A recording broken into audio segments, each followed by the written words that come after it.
Welcome back, ladies and gentlemen. We are very happy that you join us again for our podcast.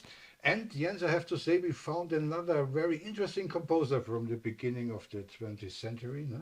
A really interesting one this A time. really interesting one. So let's talk about this.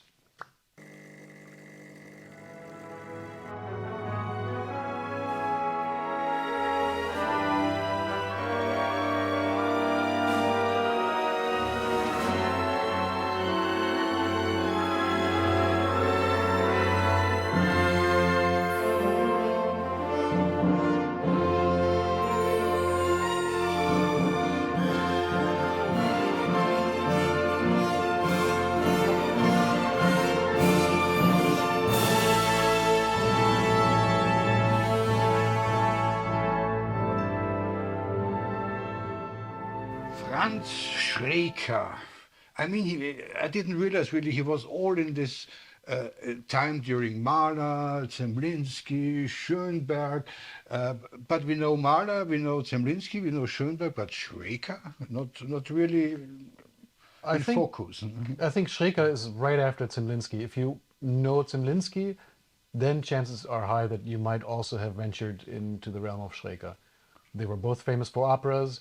They're both these post-Wagnerian but pre-Schoenbergian chromaticists, super late romantics who really wrung the last bit of tonality from the old system.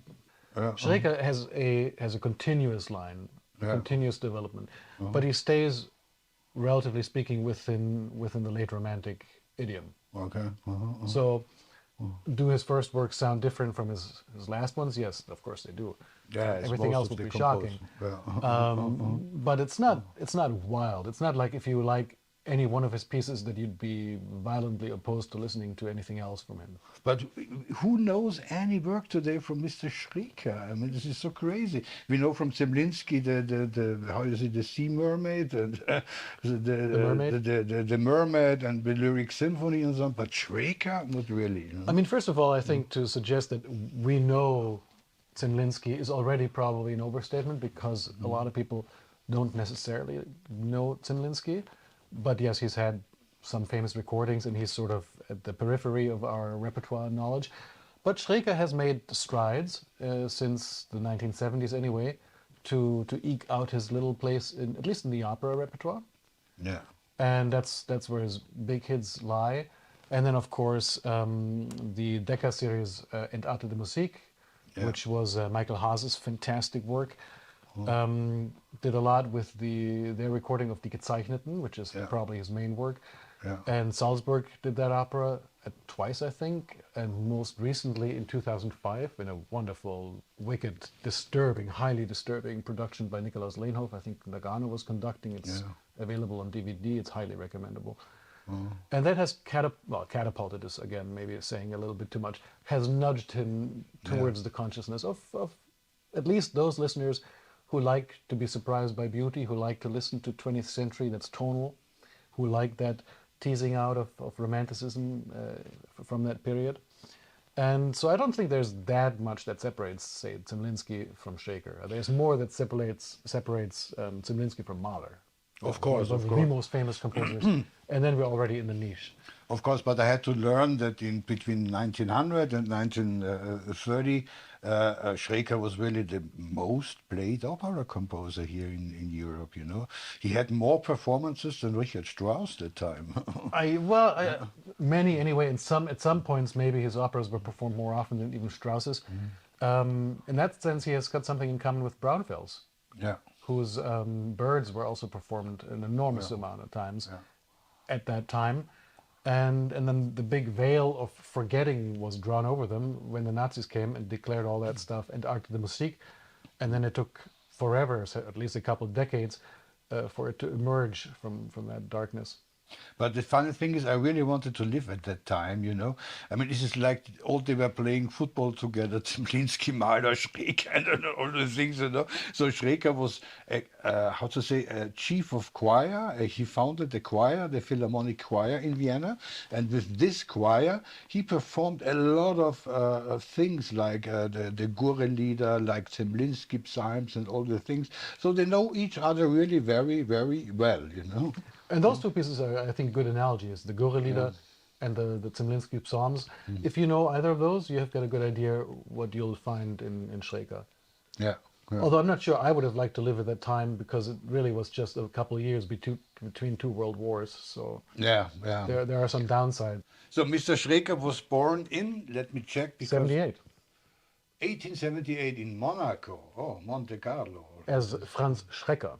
Yeah, as Franz Schreker. He had the C in the and in German this is a bit we have to translate to our English listeners. A Schreker is Schreker like Halloween. Would be sort of the boogeyman. To erschrecken means to be startled, to be scared. Maybe that's the reason. I don't actually know why he changed his name. Do you? I don't know really actually, but it's now in our time sounds better to have Schreker Yeah. than Schreker, you know.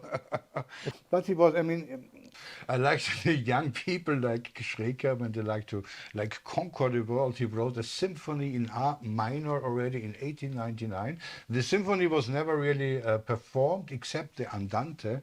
The small movement later on in a kind of test concerto or something in the Musikverein, but it's really the deep, romantic, amazing music. Let's listen about it. Let's.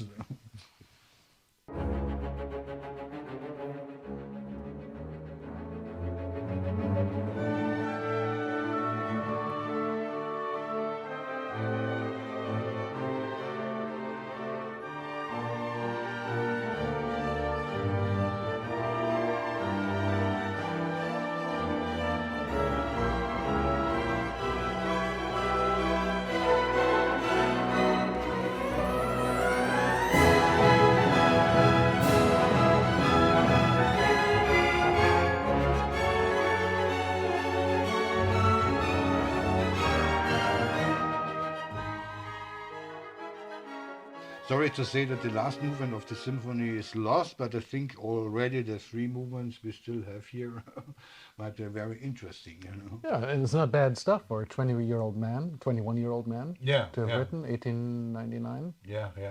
I always compare this with Bruckner, the study symphony, you know. You already did that with Zemlinsky, I believe. Yeah. And Bruckner never fares well. Yeah. And also Bruckner was like 40 when he wrote his study symphony, not 21. Okay, Mr. Schreker started as a choir master, and therefore he was very, very well known in the Vienna Society of Composers and Cultural Management and whatever, you know.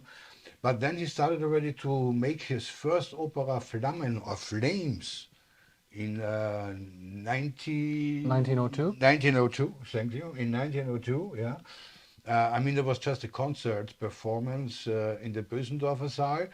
Then comes different things of Eckehard, the Psalm 116, and this beautiful Schwanengesang für Chor und Orchester, which I really did not know exactly why and for what. But therefore I like the Psalm 116 he made. This is his Opus 6, you know, because it really sounds like a bit all this early Zemlinsky with the huge choirs and with the orchestra. Let's listen a bit. Let's have it.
It might be said that being involved in Vienna in choral activities is a very smart move for a career in this town. Whether you're a conductor or a composer, you want to be a member of the Singverein or some other big choral society, or in that case, lead them.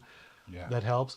Even so, Schreker was not particularly famous. He was well known among insiders, but he wasn't really successful in Vienna. He had to make, Yeah. as so many musicians from Vienna, he had to make his fame outside of Vienna first Of course, yeah. to become better known in his de facto hometown. Schoenberg was already more famous at the time, no? I should think so, yeah. Certainly more infamous. Even the music was not so erträglich, or was not so comfortable that time, but he had his fans for the as a revoluzer of Well, if we compare actually Schoenberg of that time Yeah. to Schreker, Schoenberg hadn't yet dabbled in atonality. Okay. And actually, I'm not sure Schoenberg would have been a lot better known at that time, which we're talking about 1903 or Yeah, 1903. something like that. Yeah. Both of them were young men trying to make their Yeah. mark in the music society scene. But this is just a couple of years after Brahms died. I mean, Yeah, of course, yeah. And this was the big tradition with the huge choruses and with huge orchestras and deep romantic. Mahler was getting big around that time. Of course, all the things, yeah. And another composer we might mention in that context, obviously also, and I'm not sure, have you done a podcast on him? If we haven't, we will. Korngold. Korngold, yeah. Yeah, no, we have to do a podcast, I think, yeah. It's noted, Korngold. Absolutely. He also was in this boy group, I say, in this young boy group here in 1920 or whatever, And the funny thing is, was just, okay, maybe a work for order, but we have an Emperor Waltz from Mr. Schreker. We do? for the anniversary, was it the 6th anniversary of Franz Josef? The 60th. The 60th, yeah. The sixth. Oh, so that would have been exactly the anniversary that's in Robert Musil's The Man Without Qualities. Okay. Right? Isn't that all about the 60th anniversary of the Emperor? Might be, and for that he wrote a very, I would say, it's a bit sidestep now, but an interesting Emperor Waltz. Festwalzer. It'll take less time than reading Musil anyway. Yeah, Festwalzer,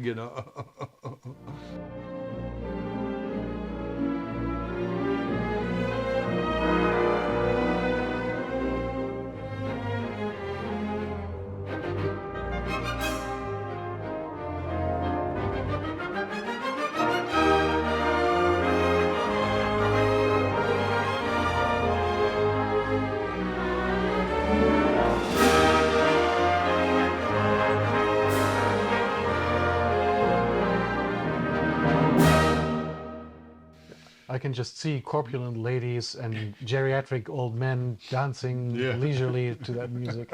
Yeah, this was the Emperor Waltz, not from Strauss, but from Mr. Franz Schreker. Quite different. Maybe they could play it someone in the New Year's concert, would be. That would be if it hasn't already been done, but I would think It's so seldom done. probably. Absolutely so seldom done. when Telemann conducts it next, he'll include An it. Emperor Waltz from Schreker. That would be right up his alley. This is a tip, Mr. Telemann, okay? He's a regular listener, of course. Okay. But then with one opera, he really had also financial success, and this has so many performances. This was Der Ferne Klang. This is also a kind of this opera, as we say, from psychoanalysis from 1910, from Mr. Freud. Yeah, thank you.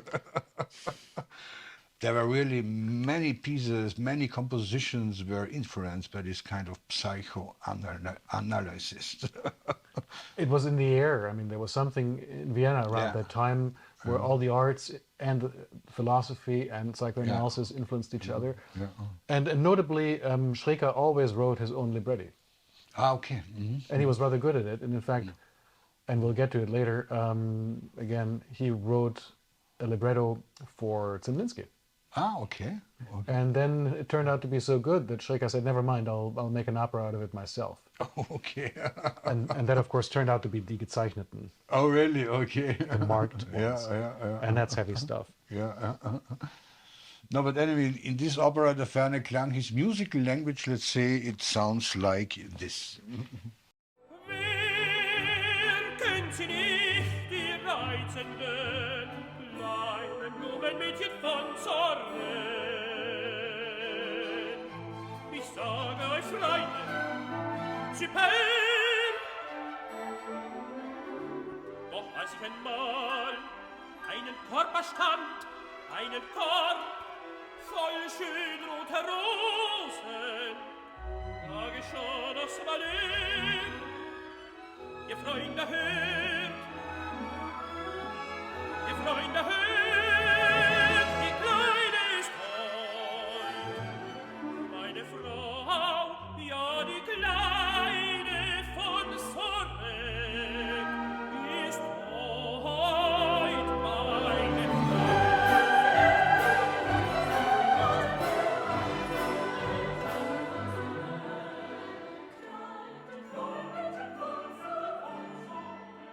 Another composer that comes to mind listening to this is Pfitzner. Yeah, exactly, Pfitzner. And I can tell you there was a concert in Germany with all three composers on stage. Pfitzner, Korngold and Schreker. What a This lineup. must be wow. This is like today, I don't know, Olga Neuwirth. It's Okay, very- stop right there. Okay. We cannot compare, okay, we cannot compare. No, but and we should talk a little bit. I mean, what a cast with Gabriele Schnaut and with Nimsgern, Thomas Moser, Thomas Moser, yeah. and most of all, let's talk a little bit about Gerd Albrecht. Oh, yeah. Because first of all, not just Schreker, but half of our podcast probably wouldn't Yeah. exist if Yeah. it weren't for Gerd Albrecht, who had a Absolutely. real hankering for these kind of composers, and he did a lot of work in bringing that to the forefront, made recordings of it even before it had caught on. Yeah. He was a real pioneer. Yeah. Especially when he was in Hamburg, in this Hamburg time, then all the Zemlinsky, König Kandaules was world premiered and all the things. So thank you, Gerd Albrecht. Really, he did a lot of research and discoveries for us.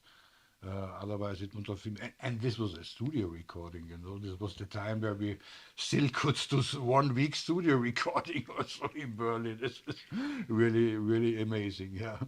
So, but this is then with Ferne Klang, this was the first money bringer, wie sagt man? The cash cow. The cash cow, the Ferne Klang, the Ferne cash cow, ja. Genau. Later on comes another one, this is then das Spielwerk und die Prinzessin, yeah. Here, the Vienna production caused a scandal, which only helped to make Schreker's name more widely known and consolidate his reputation as one of Vienna's foremost modernists. Okay. So in 1913, this was still modern music. Okay. Was still modern music, yeah, but he also got a lot of performances. And the funny thing is they made a double Uraufführung, a double world premiere, one in Vienna and one in Frankfurt. That's pretty cool if you get that, you know. I mean, today a composer is so happy waiting 20 years that he get one performance somewhere in an opera house. At that time, a double premiere, oh my God. You know? And it caused a scandal because it was deemed he was deemed a modernist at the time. Okay. And that's telling, because we don't think of Schreker as a modernist at all now. No. We think of him as, in fact, if anything, rather old-fashioned. Yeah. But in 13, the music world was such that this was still shockingly modern. But on the other side, not shockingly, because otherwise they could not have so much performances. No? Well, in If it Vienna, would be shocking, then no one would go in the opera. well, Elektra was shocking, and people would come and see it, and they wanted Yeah. to be shocked. And Oscar Wilde was shocking. Yeah. It doesn't So have to. people love shocking things. People go see horror films, Okay. so a little bit of shocking is probably not a bad thing. To, you know, a little scandal, Okay. well placed, will enhance your reputation. We should once talk about the best shocking composers. Or the most shocking composers. You know.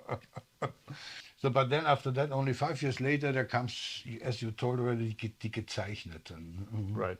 Yeah. Which was premiered in 18, but finished, I think, in 1915. So fairly close. Yeah, very close. But that's a masterpiece. You don't have it on CD. No, I but don't have it. No. That's the only opera that's really available decently. Okay. I don't know if it's still in print. Very little opera these days Yeah, is. But there's a Decca recording. There's the Okay. DVD from Frankfurt. There is one with Gerd Albrecht Okay. on Orfeo. Okay. There is one with Edo de Waard on Marco Polo, the old Naxos label. There is a recent one on Bridge, which is very Okay. good. Well, you know that all the old them have at home. I forgot them, but I have. most of them at home. You were counting Gezeichnete since 20 years. Putting them into my bag to bring them here. Yeah, this is my Gezeichneten. It's very impressive edition. if you have a lady over maybe and you can show her your collection of Yeah, the of the Gezeichneten. Gezeichneten. Yeah, exactly. That's- I believe you. Yeah. No. I have another opera also with Gerd Albrecht, as we told already from Hamburg now. This was the Schatzgräber. And this is also a kind of Sigmund Freud make fairy tales for adults. So the Schatzgräber was first performed in 1920 in Frankfurt. And in this I really love the final scene. She's going to die and he sings her a last song. Oh, okay. Dort ziehen wir hin, morgenzeitig früh, und wandern in Frieden und ohne Hast, bis wir das Ziel unserer Sehnsucht finden, den herrlichen gläsernen Märchenpalast, mit Zinnen aus Gold und silbernen Türmen und Wänden, die gleißen von Edelgestein. Schon sind wir da, schon ziehen wir ein. Hörst du Drameten und Zimbeln und Harfen, jubeln und jauchzen und frohe Schalmei. Näher und näher. Something a bit of Wagner finale? No. There's a Tristan reference that goes through Yeah. the Schatzgräber. I didn't particularly hear it there. Yeah. But that was the most popular opera of his Okay. at the time anyway. Yeah. Yeah, this is more popular than the Ferne Klang. Okay. Or Die Gezeichneten or at the Die time. This was, I think, Okay. was the most performed one. Okay. Okay. And that was probably what got him the job in Berlin as a director of the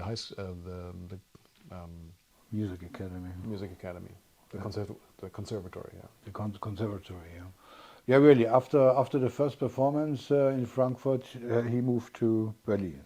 And what happened then in Berlin, of course, like nearly in every podcast we have to talk about, the Nazi came and broke him also like Zemlinsky. And he had to leave the academy then. And also Schoenberg, I think on the same day. Or? Yeah, but Schreker left temporarily for Portugal, and I think either in Portugal or just shortly after he had a stroke, and then from complications of that stroke he died in '34. So Yeah. the Nazis only almost got to him. Yeah, well, but he still was working for a new opera, and this opera should be named Memnon. Memnon. And we only have, he only completed the Prelude and called it then later on Vorspiel zu einer großen Oper, or the Prelude to a big Prelude to a grand opera. And that was composed in 1933, so really 1 year before he died. And in my ears, you can hear really a totally other dramatic sound language, Klangsprache, Yeah, like before. tonal language.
So what a fantastic prelude to the end of a composer.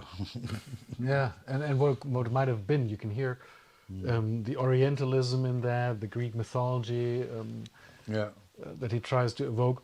I don't personally think it's that much of a break with the tonal language of his from Oh, yeah. before. I think it's sort of the continuation, but it's certainly very promising and sad that it didn't turn out to be another opera of his. But there are a couple more operas that we have skipped Okay. that did come after Der Schatzgräber. That's Irrelohe, Okay. of course, Ah, Irrelohe, yeah, of course. of which yeah. there is a Sony recording that was re-released. First performed by Klemperer. Oh. Otto Klemperer did the first performing in Cologne in 1924. I'm happy to have a Spickzettel here. Oh, I was like, how does he know all these things? All in my mind, all in my mind. The Singing Devil, Ja, ja, Der genau. Singende Teufel, Genau. came, and then Der Schmied von Gent. Der Schmied von Gent, yeah. And we skipped over a few other things that I thought may have been interesting to you. That's the two lyrical songs, Okay. which were composed to a text by Walt Whitman. Ah, the Walt Whitman, yeah, okay. And I find that fascinating, might be too much, but all the composers, not just the English ones like Holst and Delius and Ralph Vaughan Williams and Stanford, but the German composers really liked Walt Whitman, Okay. be it in English or in translation. Hindemith, where the lions Any idea bloom. why? No, I don't. Well, I mean, presumably because he was an important poet at the time. Okay. But Hartmann, First Symphony is based on Okay. it, and then the Schreker and the Hindemith. Okay. And you don't have a recording, but I think there's one on Channel Classics. But you do have a recording of, and that was, the lyrical songs were 1923. And I thought you would have brought up the four small pieces. Okay. And those you have on record. If they are interesting for you, I They're bring interesting up for you everything. because Okay. it was Schreker dabbling in film music. Ah, okay. I just wanted to say that what would happen that Schreker came to Hollywood, you know? We would have really another wonderful film music composer. If he had proven half as adaptable as Korngold, that would have been something. Okay. But the four small pieces is as close as we come to film music. I don't think it ever was used in film, but it was intended for that. Ah, okay.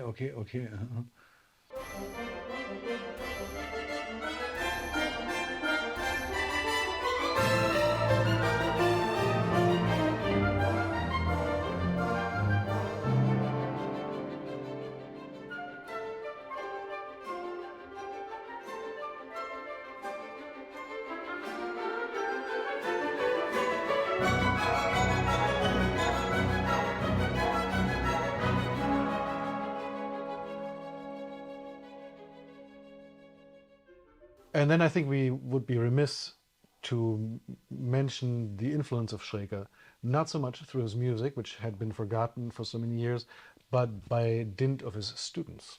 Okay.